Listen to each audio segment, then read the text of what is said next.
Sweet, sweet memory. Hi, and thanks for coming to watch this video from Carolina Varsity. We are covering the 3A Western Regional Finals, and we got a big, tough, I think, matchup here with South Point. I got Shelby on my mind. Number one South Point's going up to play number one Hibriten, Anthony. Well, it's a good game, Bill. It looks like it's going to be a good game anyway on paper. The only disadvantage we had in preparing to talk about this game was individual statistics for Hibriten are nowhere to be found.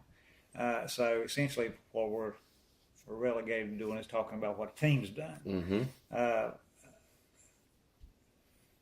Here's a couple interesting facts.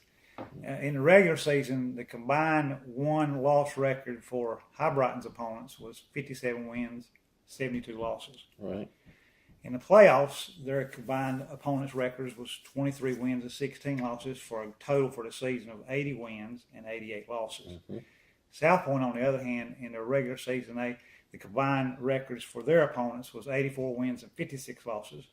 In the playoffs, it was 27 wins and 12 losses. That makes for a season total of 100. They played teams that had 111 wins and only 68 losses. Right. That's a big disparity, right? That is, yes. And I've heard a lot of stuff on the chat sites about Hibriten and how fast they are. Mm-hmm. And of course, we was hearing the same thing about Pisgah and Tuscola. And I don't know. I've not seen Hibriten play, so I'm not dissing them because I just don't know.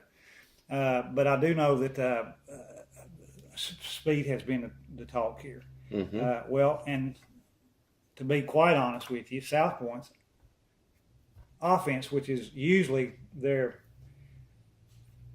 go-to feature, Right. They are lacking speed this year. Jake Alexander's a good runner. He doesn't have breakaway speed.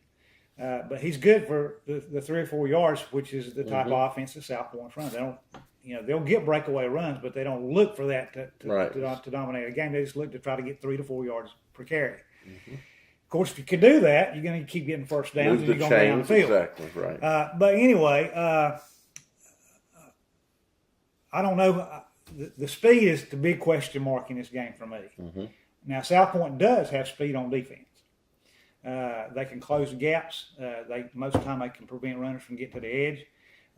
Secondary plays lights out and this is unusual for South Point. They've got a good secondary for opponents that pass.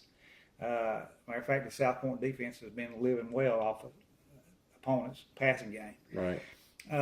But anyway, I think for South Point to win this game, I think on defense, first off, they've got to prevent Hibriten from having big plays, long runs, and then also I think that they've got that. I think no matter which team wins this game, whoever wins it, I think their defense has got to force the other team to turn the ball over some. Right.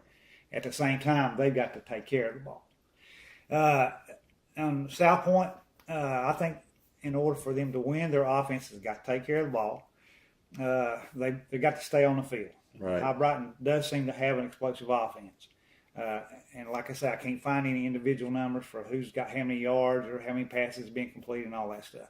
But they do look like they have a potential, an offense that has a potential of making big plays. Mm-hmm. South Point's got to prevent big plays. And then their offense has got to stay on the field, eat up the clock to limit their number of possessions and also the time they spend on the field. Because anytime it seems like both of these teams are sort of geared around the same thing. They want to take and dominate the clock, and just limit the other team's opportunities to have the football. And one thing that South Point's got to do is it hinges on Scotty Lee, the quarterback. I think Scotty's got to complete some passes Friday night to keep the defense honest. Otherwise, they're just going to 11 men in the box and keep South Point from running. But South Point Lee is approaching 1,000 yards passing this year. He's got like 966 yards. And he's got 11 interceptions. But in the last 8 games, he's only thrown 2 picks. So all those happened in the very first part of the year. Right. And in the last 8 games, offensively, not just Alexander, but the whole team that carries the ball. They've turned the ball over 4 times on fumbles. That's averaging a half of one. Every other game averages a fumble. Right.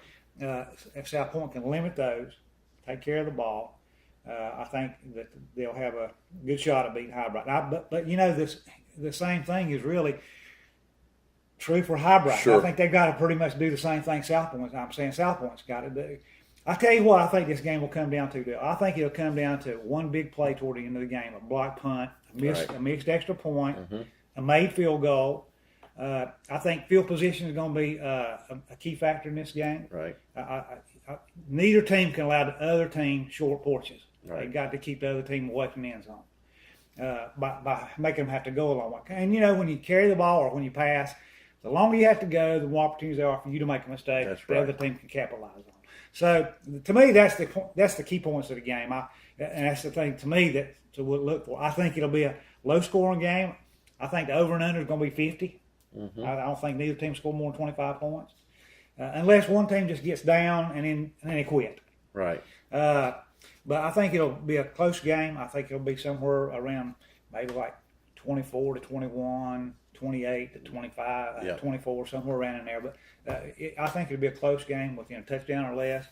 But I'm giving, like I said in the report earlier, I'm giving South Point 3.8. Yeah, I don't think the game, either team will get out of 30s. If a team gets into the 30s, that'll be your winner. I think the game's going to be a close ball game within a score. As we went through our quick picks, I picked South Point, and you mentioned the interceptions such occurring at the first of the year. So did the losses, and those were also against very good teams. So it wasn't like you were playing patsies and lost to weak teams. South Point lost to good teams. Well, see, another thing too that a lot of folks don't understand was that this year's South Point team compared to last year's South Point team, they had a completely new offensive backfield. Right. Now, Coach Lineberger told me, has been telling me all along this year, that one thing that South Point had to do this year that they never had to done in his tenure as a coach is bring in a new quarterback and a new fullback back in the same year. It's always been one or the other, but never both. And so this year the offense struggled some its first year, which was obvious by the one loss total. And by the way, 3 of them, excluding the Shelby loss where they just laid the wood on South Point. Right. But excluding that loss, South Point has got 3 losses by a combined total of only 9 points. Right. 2 of those games, the Clover game came down to where we threw an interception with less than a minute to play, and we was within field goal range. And Coach Lineberger said on the next play, had they not scored a touchdown, they was going to try the field goal, but they threw an interception in the end zone. And then in the Husk game, South Point was marching for a touchdown, and inside the 5-yard line, they fumbled the ball, bounced right into a Husk defender's hands. He ran around the end, went 98 yards for a touchdown. Right. And that was a 14-point swing. Exactly. South Point lost that game by 5 points. Now, they did come back and score another touchdown, but they had 2 touchdowns to make up instead of just 1. Right. So, and then Lincoln won in overtime because they had the advantage of going last. And they went for 2. Right. So those 3 games right there, they were a push really when you stop and think, well, this team flat out outplayed the other one. That's not true. Right. All 3 of those games, the teams that South Point played, it was a push. It could have went either way, and all 3 of them happened to go against South Point. Yeah, that Husk game, I looked close at that because when I was looking at the Husk Shelby, and I noted that, South Point was going in for a score, and Husk won the ball game because they run a 98-yard fumble recovery. Right. True. And another thing too is their offense only scored 1 time on South Point. Right. Their special team scored and their defense scored. And South Point had almost twice as much offensive yardage as Husk did. So on paper, it looked like, South Point won this game. And it's on the scoreboard. Right. It didn't. Yeah, so as I look at this game and I see the points of, and I hear about the speed, and I looked at what Hibriten's got and explosiveness, and I kind of thought that myself, not just that South Point's on a roll, but they really have an offense that's built for this kind of game. And that's an offense that can move the chains. You want to, and that's what you want to do. You want to be able to control time of possession, shorten the game, meaning by you got the ball, limit their amount of time of possession. Maybe they can quick strike, but if you limit the amount of time, shorten that game, you're going to lower the score, and obviously that gives you an even better opportunity. Right. So I think that basically, they're on a roll is why I pick them. I think that they've got things going.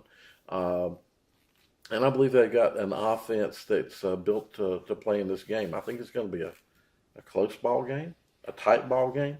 I agree it's going to come down to some kind of big play late in the game. It could be a mistake. Mm-hmm. A mistake could be a fumble, an interception. Or it might be a break-in defensive coverage. And exactly, a broken play. Yeah. Exactly. Something's going to break this game that's going to cause or that's going to produce the winner. That's my thoughts. Okay, well, if you've got any thoughts, please come and share them with us. We'd love to hear them, especially about Hibriten. And you attend the game. We'd like to hear what you thought about it afterwards. Thanks for watching. Some joy, sweet, sweet memories you gave made of this. Can't beat the memories you gave me. Don't